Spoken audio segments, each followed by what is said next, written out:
ओम नमः शिवाय। आज की अवेकनिंग में आप सबका स्वागत करती हूँ।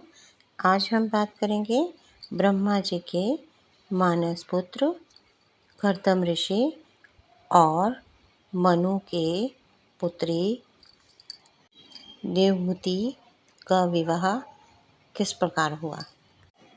कर्दम ऋषि सन्यासी और तपस्वी थे। बहुत पूजा पाठ करते थे, हमेशा ध्यान में रहते थे।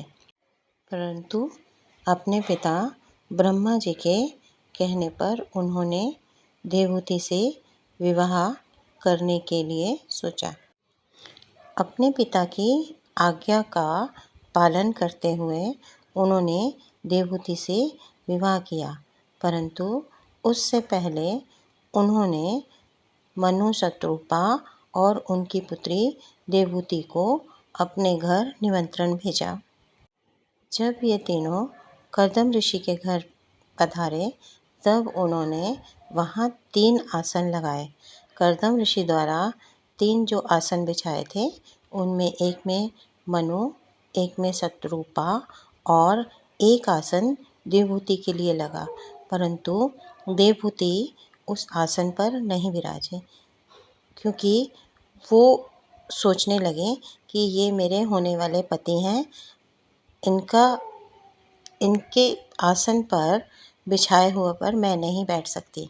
तो उन्होंने ये सोचकर उस आसन को ग्रहण नहीं किया, परंतु उन्होंने विचारा कि अगर मैं इस आसन पर नहीं विराजती तब भी मेरे होने वाले पति का अपमान होगा। तब उन्होंने एक युक्ति निकाली और उन्होंने अपना दाहिना हाथ उस आसन के ऊपर रखा।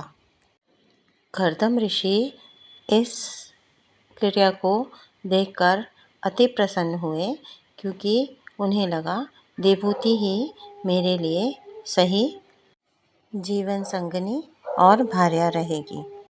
कर्दम ऋषि ने देवहूति को अपना जीवन संगिनी के रूप में स्वीकार किया, परंतु उन्होंने एक शर्त रखी कि जब मेरा पुत्र हो जाएगा तो मैं संन्यास ले लूँगा।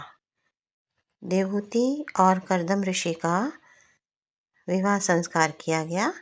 उसके पश्चात इनकी 9 कन्याएं हुई।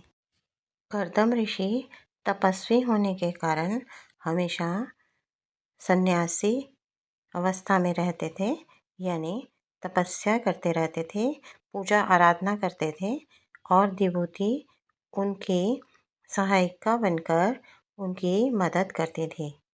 कई वर्षों तक यही क्रिया चलती रही। एक दिन ऋषि कर्दम ने उनको पूछा कि देवी आप कौन हैं? तब उन्होंने उत्तर दिया कि स्वामी मैं आपकी भार्या यानी पत्नी हूँ, हम दोनों का शुभ विवाह हुआ था। बार बार पूछने पर जब उनको स्मरण आया तब उन्होंने कहा कि हाँ, मैं तो सन्यासी हो गया और मैंने गृहस्थ जीवन तो बिताया ही नहीं। तब उन्होंने 9 कन्याओं को जन्म दिया और सन्यास के लिए बोलने लगे।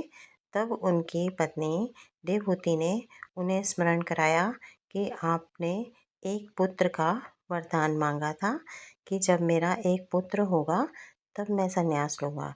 तो अभी आपको 9 कन्याओं का विवाह भी करना है और एक पुत्र को उत्पन्न भी करना है।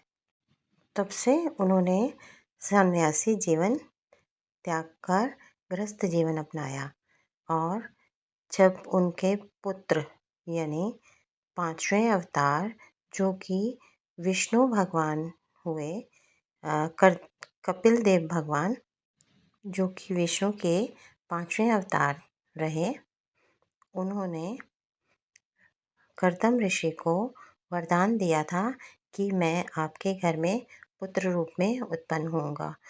तब जब वह उनके घर पर अवतरित हुए उसके बाद कर्दम ऋषि ने फिर से सन्यासी जीवन आरंभ कर दिया।